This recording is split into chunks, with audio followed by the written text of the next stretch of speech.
Please start. Good afternoon. Thank you very much for having me today. I want to first of all apologize for my lateness here. It's been about 45 minutes. I'm about 45 minutes late at this point. I want to sincerely apologize. I had a lot of network difficulty, and it took me a whole lot of time to be able to rectify that. I sincerely apologize for that. I am TIMILEHIN Samuel from Nigeria, a diplomat, a social and environmental justice advocate. I'm also passionate about reducing inequality. As a young leader, I'm striving to make a change in society I belong. I want to thank the International Internship University, IIU, for giving me the opportunity to be able to share my knowledge and my thoughts, and perhaps to be able to learn on the topic time management, particularly and specifically effective time management for productivity. So thank you for giving me the opportunity.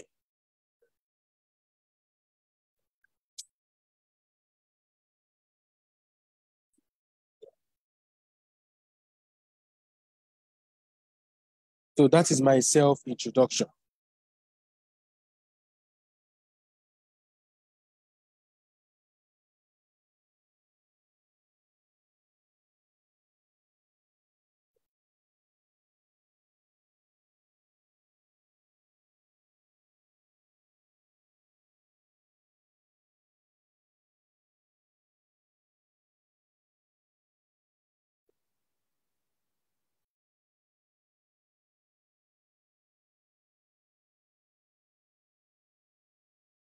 Okay.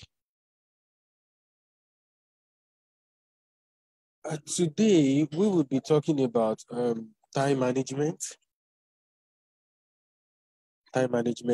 for maximum productivity, as the case may be. Today, we would like to dissect the two keywords that are very, very pivotal in today's discussion. And I will try to dissect the meaning of time, and we will try to dissect the meaning of management. But before we do that, I'd like to talk about time. What does time mean? Does time truly exist? Does time actually exist? So that has been the bone of contention among great thinkers. I mean, the philosophers that have been discussing about time. So when we talk about time, what does it mean? Then before we go further into that,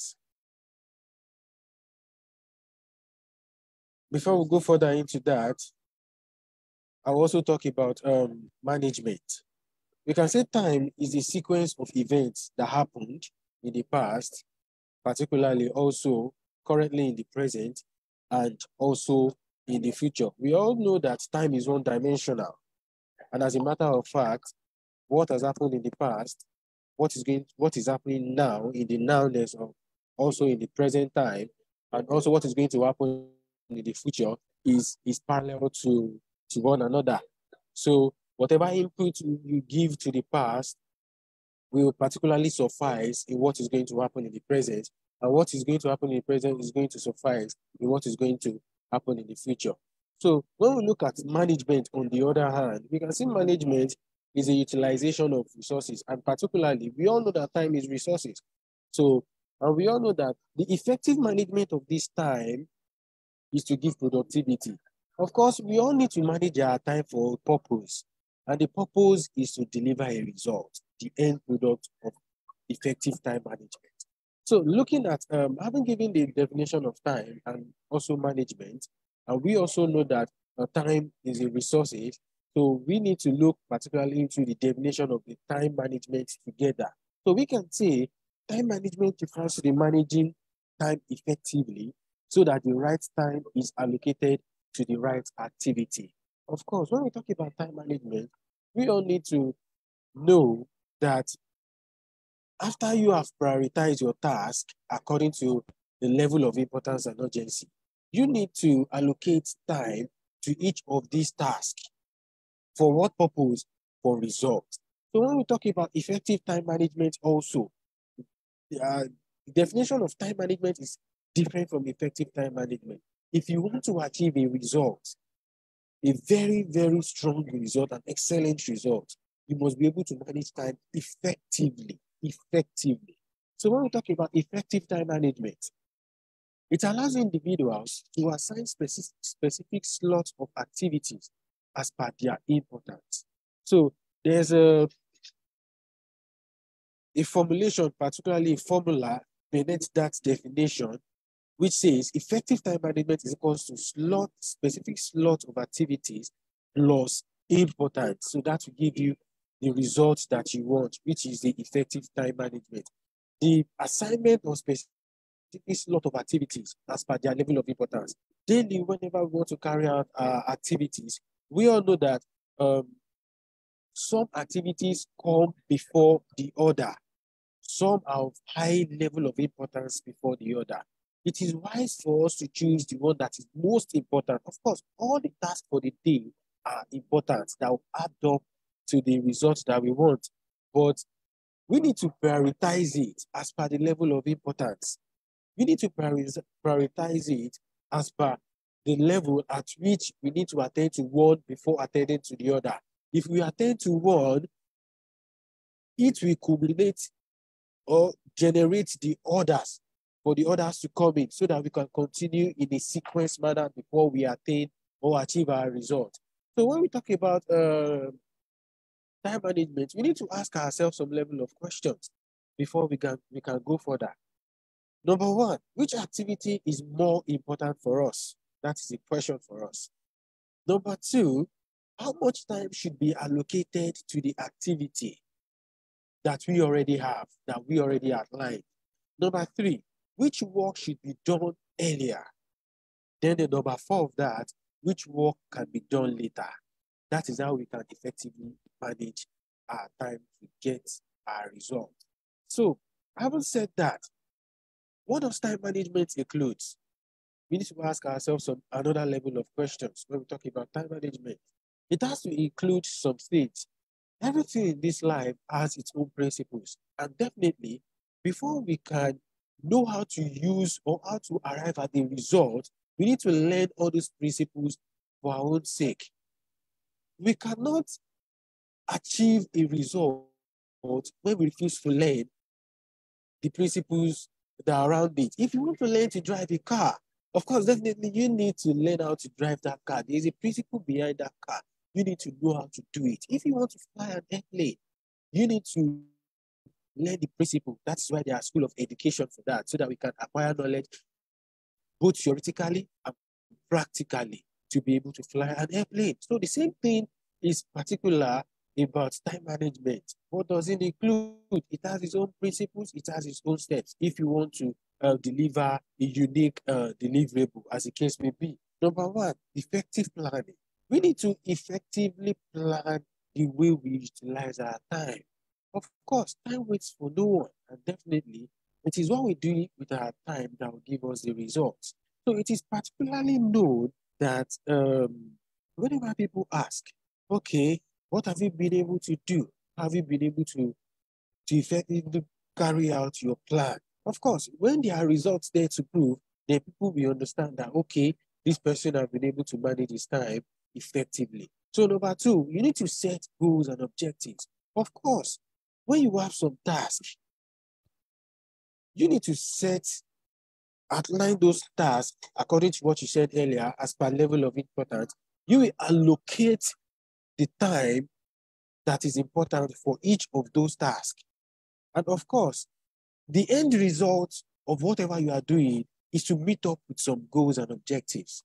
Of course, definitely, is to meet up with some goals. Of course, we all know that, let me take, for instance, you want to become a university graduate, for instance. Of course, all these things have some level of processes. You cannot just go into the university and you believe that you can become a university graduate without attending the basic and fundamental aspects of education. You have to go through, definitely, you have to go through the nursery, you have to go through the primary, you have to go to the junior secondary to learn some fundamentals. So these are processes that we are talking about. So when you talk about time management, we can talk about processes that involve time management. So the end product might be long, definitely, but it pays, it gives the best reward. So when we talk about time management also, what does it also include? It includes setting deadlines. You need to set deadlines. And of course, when you are allocating time slots for your task, you need to know that, of course, there should be a deadline. Of course, time has a beginning and it has an end phase. The beginning and the end phase of time is to begin another process of another phase. So that is to note that whenever you allocate your time to your task, you need to know that when you finish that phase, the end of one phase is the beginning of another phase. So that is the way it keeps going on until you achieve your set goals and objectives. So you need to set a deadline. Okay, from 7 to 12, this is what I will be doing. The 12 should be the deadline. It shouldn't exceed. If it should exceed that 12, which you have set before, it will affect the time allocated for that next process. And when it affects the time allocated for that next process, definitely the time allocated for the entire process will never be enough. And you don't get the results, the excellent results that you want. So the number 4 of that is to delegate responsibility. There are some responsibilities that you should know that you cannot do alone. And this has to come about teamwork. Of course, when you are equipped with teamwork skills to delegate tasks, it will save you a whole lot of time that you alone should do. Now, let us take, for instance, now, in the School of Project Management, there's one thing called Project Human Resource Management. This has to do with people management. Of course, if you want to build a bridge, you alone cannot build that bridge. Definitely. You need to have project team members. You need to allocate responsibilities to them. That is what delegation of responsibility. The amount of time you will spend when you are executing a project will be more much more than the amount of time you are going to spend when you delegate your responsibility. So it is thoughtful to say that whenever you want to arrive at a very excellent result, you need to delegate your responsibilities among your team members. 2 heads are better than one. You cannot know everything. When you allocate tasks to different knowledge, different intelligence, of course, definitely it will give you a best result. So prioritizing tasks, like I said before, to effectively manage your time, you need to prioritize your task. There are some tasks that should come first. There are some tasks that should come second and third. When you put in the task, when you begin with the task that which is supposed to end at the first phase, then definitely then there will be a mix-up somewhere, and you might actually get frustrated and you might deliver no or little result that is expected of you. So spending the right time on right activity. There should be right time on right activity. Of course, when you should delegate a time of 5 minutes for an activity, and you're delegating a time of 10 minutes when you have in cumulation 30 minutes to spend on all the tasks, that is time wastage. It will not give you that result that you want. The next slide, please.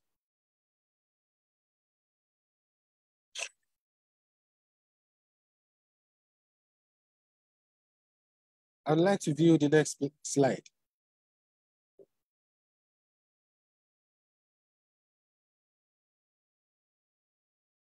Okay, so when we talk about time management, as a passionate young leader, I so much like nature, and there are a lot of lessons to be learned in life's lessons. There are a lot of lessons to be learned in nature.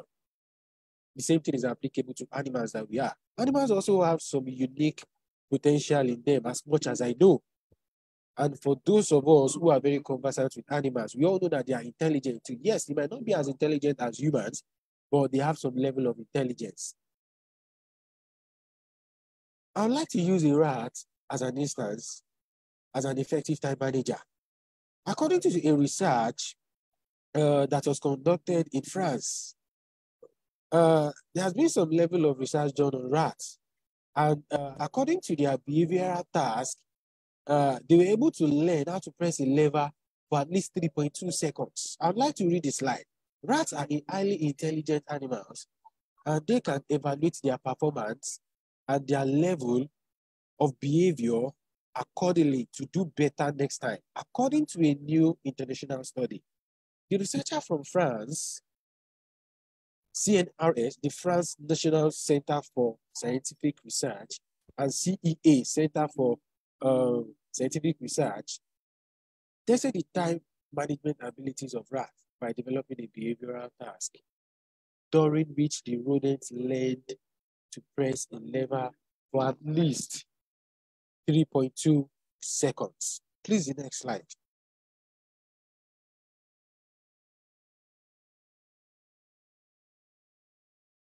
So the team tested the time management ability of rats by developing a behavioral task during which the rodents learned to press a lever for at least 3.2 seconds. In the second phase, 2 feathers delivered a reward according to the animal performance. If the animal completed the task with a small error just above 3.2 seconds, it received food in the left feather. And in case of a larger deviation, this was delivered by a right feeder. This allowed the rats to understand that the location of their reward was based on their accuracy. In the third stage, the rodents were given a choice between the 2 feeders. They received a reward for choosing a particular feeder.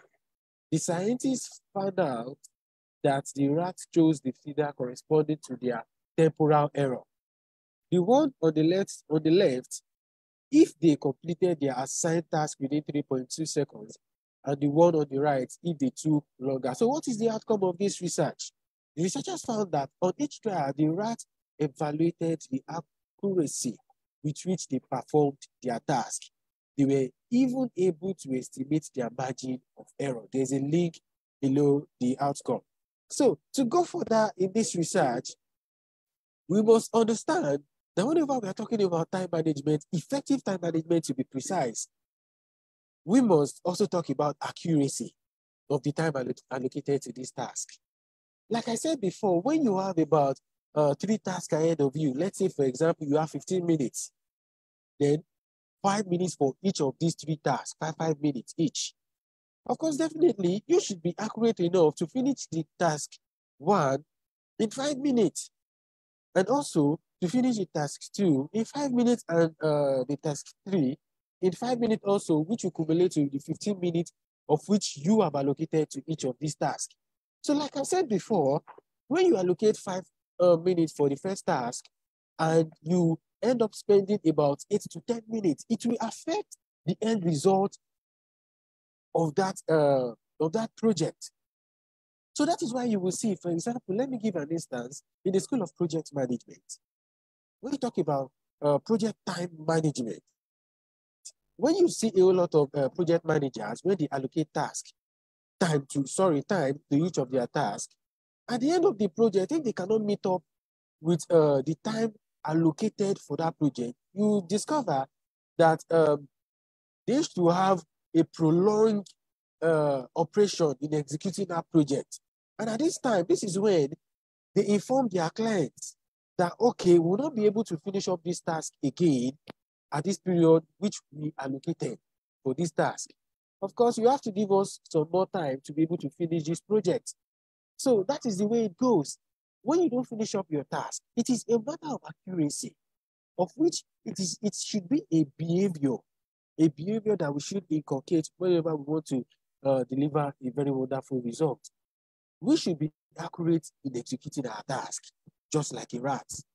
Rats are animals, particularly. And of course, for the fact that they are animals does not mean they are not intelligent. So these are intelligent quotients that we are talking about. So whenever we allocate our time to a task, it should be accurate enough and it should be our behavior and attitude always whenever we want to execute projects. Okay, so the next slide.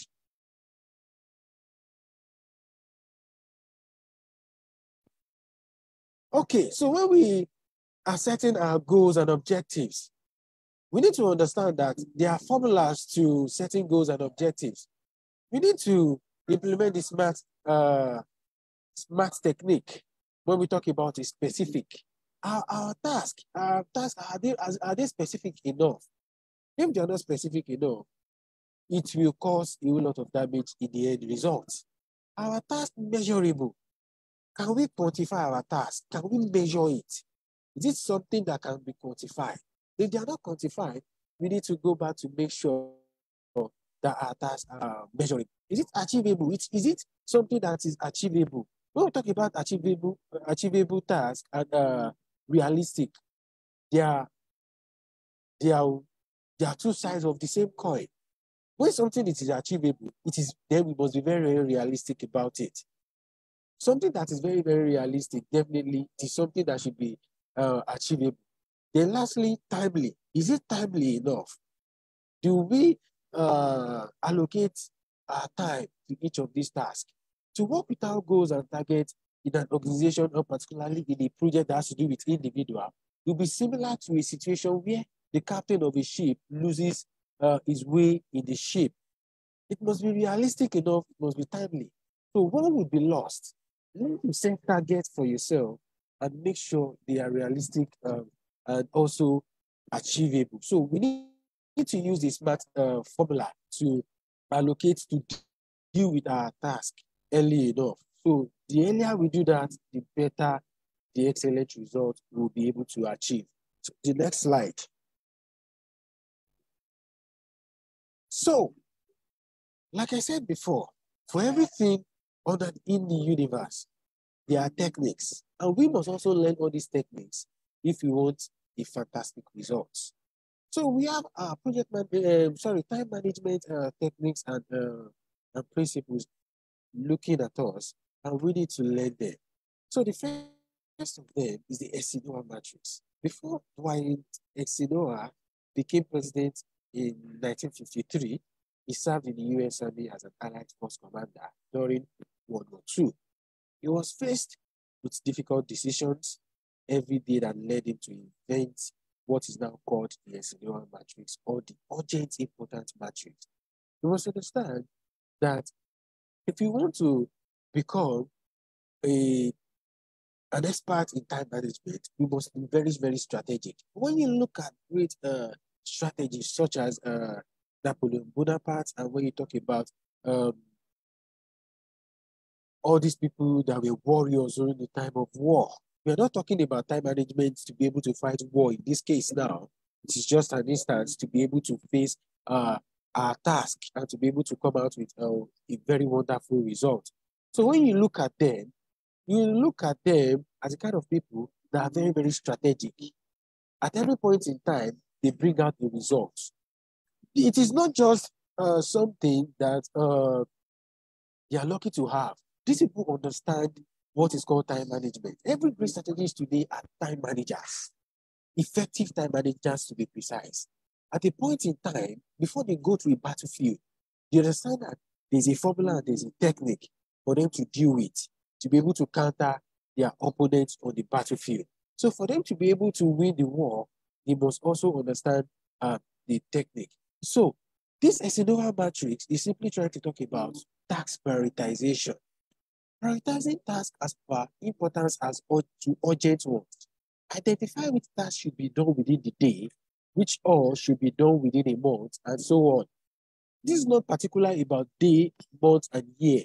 This can also be translated to even within the day, within hours. Yes, in this particular time. So every task that we know within the day, it should be set and time should be allocated with. So most important tasks should be done earlier. Like I said before, there should be tasks that are more important than the other. We should delegate tasks. We should push back some tasks that are less important. So when we do that, then there will be less workload for us. So how does it work? Organize your task in 4 separate quadrants, sorting them by importance versus unimportant and urgent versus not urgent. Urgent tasks are those we feel need to get done immediately. Important tasks are those that contribute to your long-term goals or values. Ideally, you should only work on tasks in the 2 quadrants. The other task, you should delegate or delete. So types of people who will benefit from the Eisenhower matrix, people in leadership positions, particularly, these are the same kind of people that should make use of this principle. And critical thinkers, these are thinkers that tend to analyze a whole lot of tasks, a lot of issues, be able to quantify tasks and know the right time to allocate for them. So we should note that urgency is time sensitive and requires immediate action. Importance comes with long-term consequences, definitely. The next slide. So when we talk about the Pomodoro technique, the Pomodoro technique was created by entrepreneur and author Francesco Cirillo. This technique uses a timer to break down your work into intervals. Each interval is known as Pomodoro, named after the tomato-shaped timer that Cirillo created. How does it work? Choose a task you need to get done. Set a timer, that is for 25 minutes. Focus on the task at hand. When the timer rings, put a check mark on a piece of paper. Take a short break. Take a break for about 3 to 5 minutes. Go for a walk. Grab a cup of coffee. Do something non-work related to give your brain a break. Repeat steps 2 to 5. Once you have completed this process 4 times, you can begin to take longer break, about 20 to 30 minutes. So what are the kind of people that will benefit from this Pomodoro technique? Creative thinkers, those who feel burnt out from work or school. Of course, the brain also needs some rest. You need to also relax the brain. So at the time interval, when you set your timer, you need to go for a walk, or you need to do something that will cool you down a little. Maybe you grab a cup of coffee, something that will cool your brain, that will give you a short break or a recess so that you can get some level of energy and you go back to your task for the day. So that is the Pomodoro technique. So the next slide, please.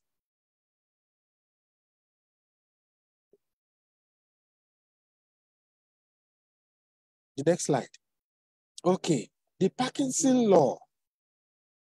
This is not a time management technique per se, but it can also be talked about as a principle also, and it's not a time management technique per se, but at least it's a law. Also, it's needed not to be left behind. So it is also very important in achieving results.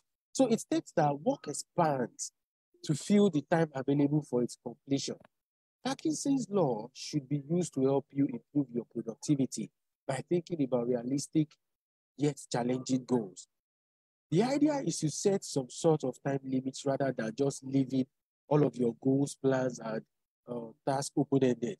British historian Cyril Notco Parkinson became famous for the phrase, work expands so as to fill the time available for its completion.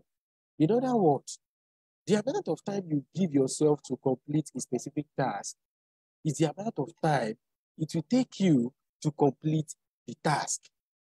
So we need to understand that the time that we allocate for each task should be the task we need to get the job done. Of course, definitely. We need, at most, we need to get that job done. Within that time frame, we need to deliver that result. So it is not something as if you put a workload on yourself. It is to be more focused. And it is a law that does not permit distraction of any kind. Of course, it's not everybody that will fit into this law. Of course, but we are more gifted than the other. Our potentials are different. But there are still some persons that fit into this law and will bring out a result from this Parkinson law. So how does it work?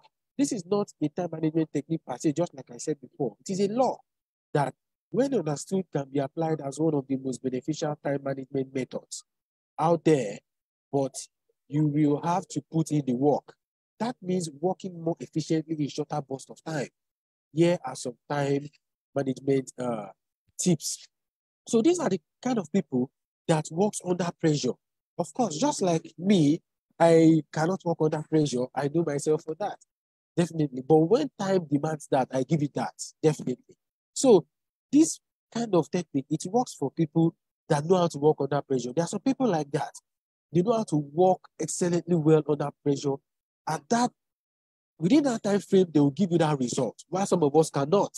So it is just about these differences. It is just about knowing ourselves, knowing our capacity, and knowing our potential. So try working without a computer charger. This will force you to finish a project before your computer dies. So it is like setting a technique for yourself. That, okay, you will not charge your laptop. Okay, the power that is left on this laptop, the backup power that is left for you, you need to, within that power, before the system shuts down, you need to finish up that task. So that is setting the deadline for yourself. That is also the deadline principle that we are talking about. So getting it done early, instead of finishing at, let's say, by midnight, try to get it done by noon. So setting a deadline. Set a deadline. Give yourself a set time to do something and then cut it into half. Limit time for tasks. Give yourself only 20 minutes in the morning to answer emails. So this type of technique will work for people who are procrastinators, who procrastinate a lot, people that work under pressure, just like I said. So there's a diagram for that to keep us in front. So the next slide. So time blocking method. It is a method that was first adopted by Benjamin Franklin. This is a time management strategy where you schedule out every part, and we mean every part of your day with time blocking. You are effectively breaking the work week into big size time slots where you check your bill, work on projects, take a break, or even exercise. How it works: from the moment you wake up, assign each time block in your day to a task. This task can be anything from eating breakfast to studying for a test. Below are steps Elon Musk uses to block his time. Divide a piece of paper into 2 columns. On the left, write down each hour of the day and create block of time such as half hour or hour chunks. Estimate the time it's going to take to complete each of your tasks and fit them into your time blocks. Add buffer time in between each time block to allow for adjustment during the time. So this is very, very, very important, that at a very time when you wake up in the morning, it is very important that you set this kind of method for time blocking. So this kind of technique, which kind of people should use this kind of method? We are talking about working students or parents or analytical thinkers. These are people that these principles are suitable for. The next slide. The rapid planning method is also known as a result, purpose, and massive action plan.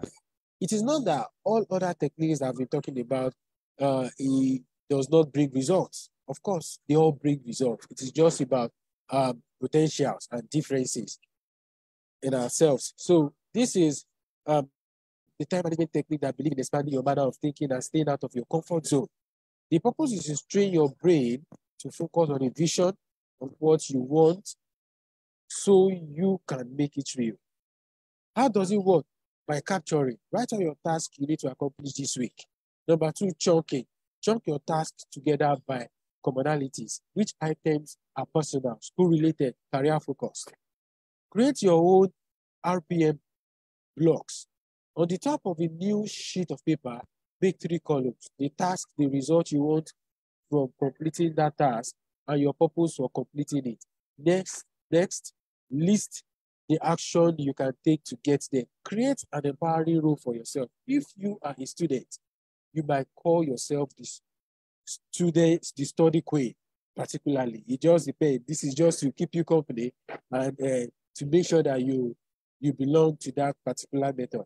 Anything that will get you jazzed about completing your goal. So the kind of people that should use these tasks are working students or parents, people who have long-term goals. And of course, this demands patience. This kind of principles demand a lot of patience. Long-term goals is very, very important. There are processes to getting these long-term goals. So this is suitable for these people that I just talked about, people and long-term oriented persons. The next slide, please. Yes, the pickle jar theory. It is also known as the bucket of rock theory, the jar of life theory. Was developed in 2002 by Jeremy Wright with the notion that time is a finite space that has limits. Definitely, anything that has a beginning definitely should have an end. It is finite. It is finite. There's a difference between time and space. Time is one-dimensional and space is three-dimensional. Space is infinite, definitely, and time is finite. And we all know that if we want to allocate tasks for each of our processes, we must have an end. Our time frame must have a beginning and an end phase.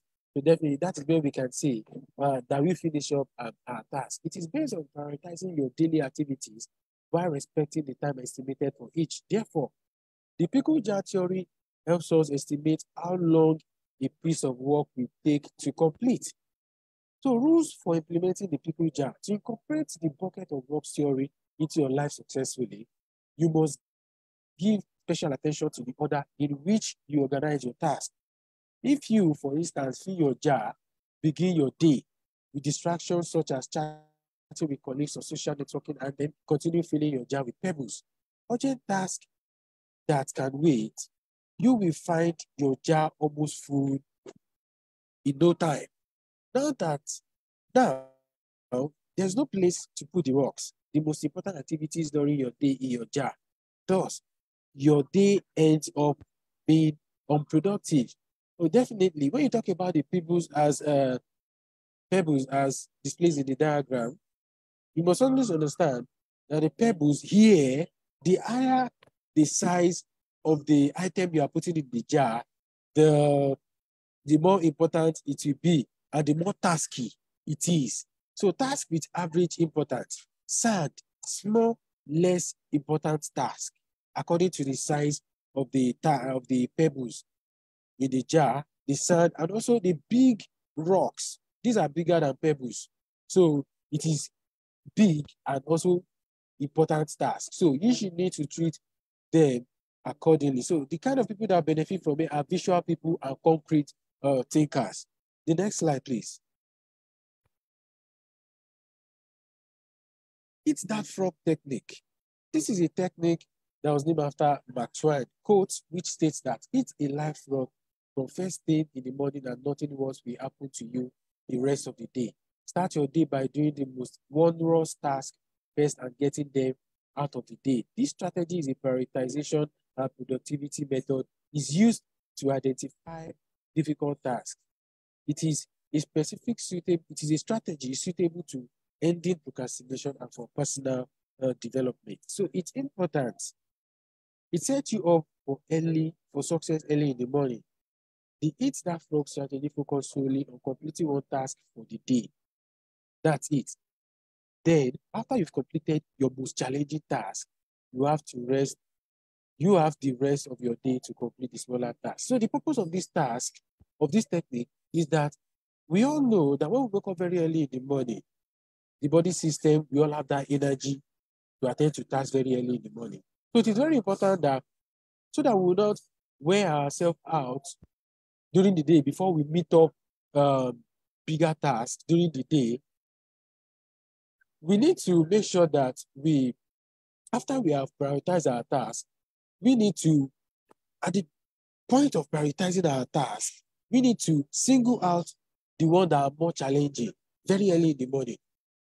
It is then we have energy to face that, to deal with tasks. So we face it out with all of our energy.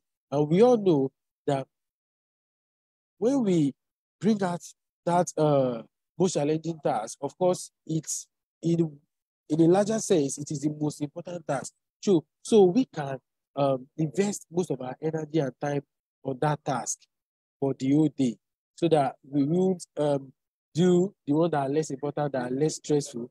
Then in the eve of the day, we will not be faced with the most um, challenging tasks that want us out, that will not enable us to achieve the result that we want. So the next slide, please. So how does it work? Get clear on the goal, write it down, set a deadline, compile a list, organize this list in order of priority, take action, repeat this cycle every day. Types of people will benefit from this eat that frog technique. Abstract thinkers, people with long-term goals. Of course, definitely, this is very, very important.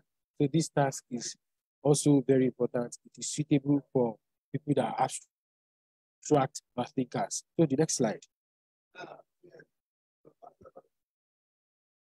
So getting things done method. So this is a method created by David Allen.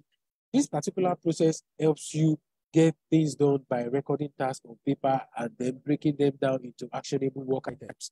This methodology is based on a simple truth. The more information bouncing around inside your head, the harder it is to decide what needs attention. As a result, you spend more time thinking about your tasks than actually doing them.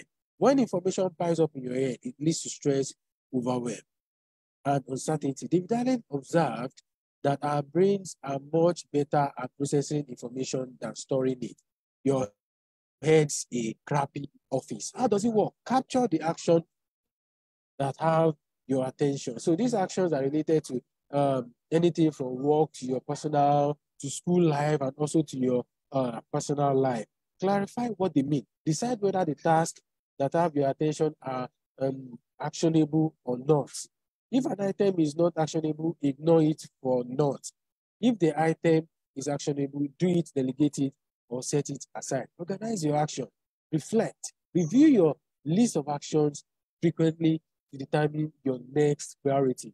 Cross off tasks you have accomplished and update your list. So engage it. Take action on smaller tasks you can complete right now. So that's some people that will benefit from this method. People who struggle to focus on one thing at a time. People who feel overwhelmed in their daily life. So the next slide.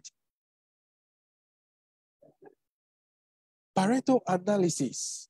This Pareto analysis is all about 80 to 20 rule.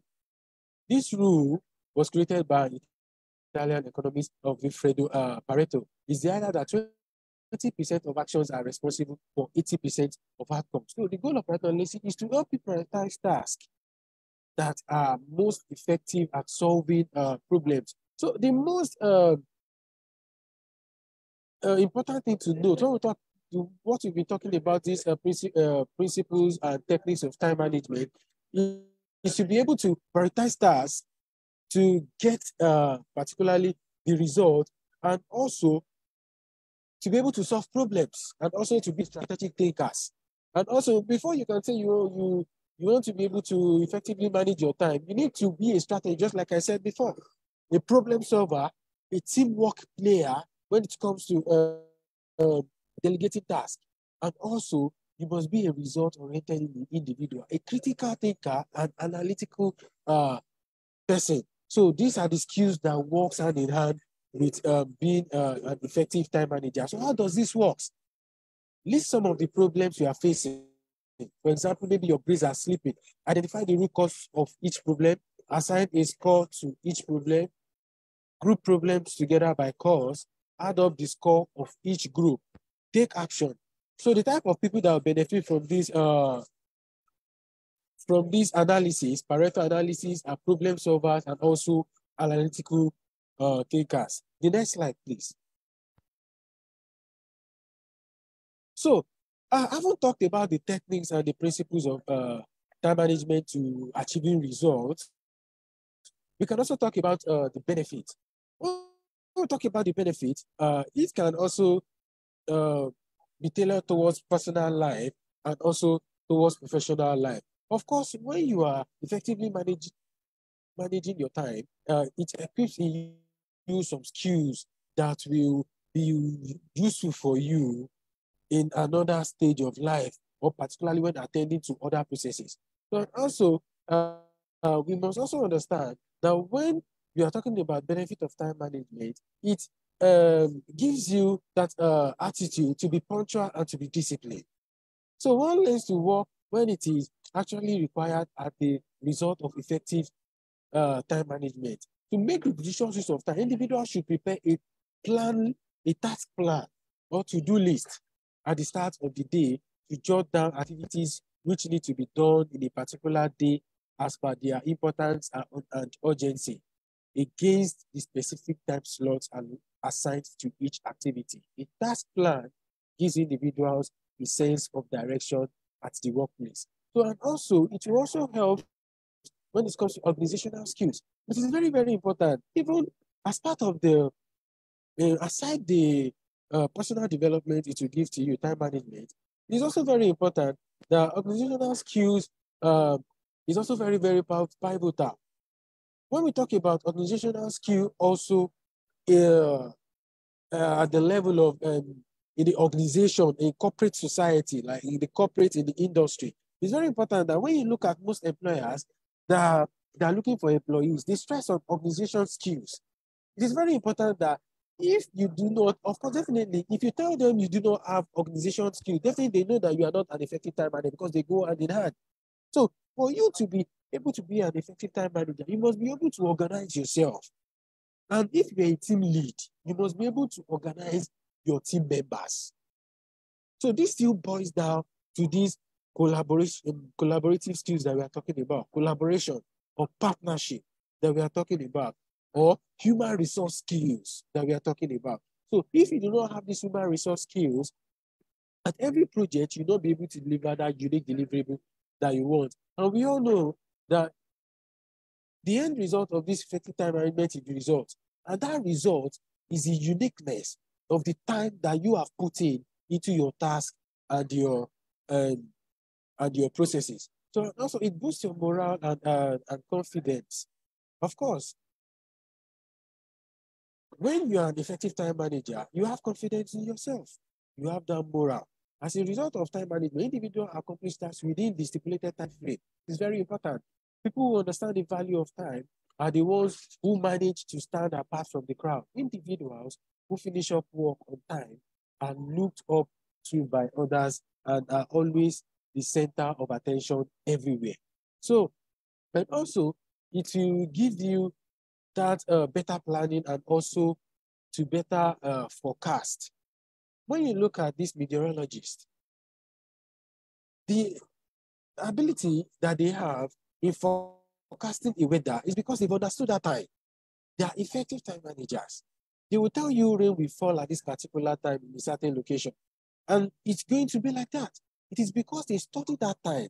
They are effective time managers. They've understood the principles of time. And they've understood the techniques that works behind time. That is why they are effective and better forecasters too. So they forecast a lot. So it is not magic, it is not rocket science. It is all about this technique that we need to learn. So it gives you less stress and anxiety prone. So when you apply these formulas to your daily life, of course, it will not overwhelm you with tasks. And when you are frustrated, you'll be stressed. And when you are stressed, medically wise, it is not good. The person might break down before his or her time. So task prioritization and activities, it will make work, it will make that work go in line, go in connection with itself. It will look as if you are performing a ritual. Definitely, it is not a ritual. So it is something that we must always learn to do. So, and also goals and objective realization within the shortest possible time. And of course, it is very important that you become a better time manager. We must also, just like I said before, we must be result oriented, and it will enable us to achieve our results within the shortest possible time. So managing time effectively helps to meet targets way ahead of deadline and finish off tasks just when it is required. So the next slide, and I think that is all.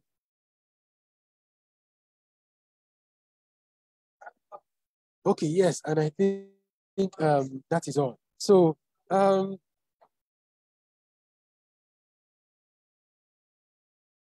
that is all for my presentation, and I would like to say a very big thank you for giving me the opportunity to share my knowledge on being an effective time manager. It is important that in our daily life, man is measured by their results, and it is by these results people will know how far you've been able to manage your time effectively. So when the results are there, people will no longer question how you have been able to manage your time. But when the result is not there, the first thing they ask is, how have you been able to manage your time? Have you been able to prioritize and deal with your task? It is something that we need to inculcate into our daily life. We need to make it our attitude to be able to deal with complex issues. Issues can be complex, but it does not mean that they cannot be solved when we apply the proper approach to them. So thank you very much for listening to me on my topic, effective time management for productivity. Thank you very much for the time. And I want to apologize once again for the lateness or the delay. I had a lot of internet connection and I was able to resolve that. So thank you very much again for listening to me. Thank you.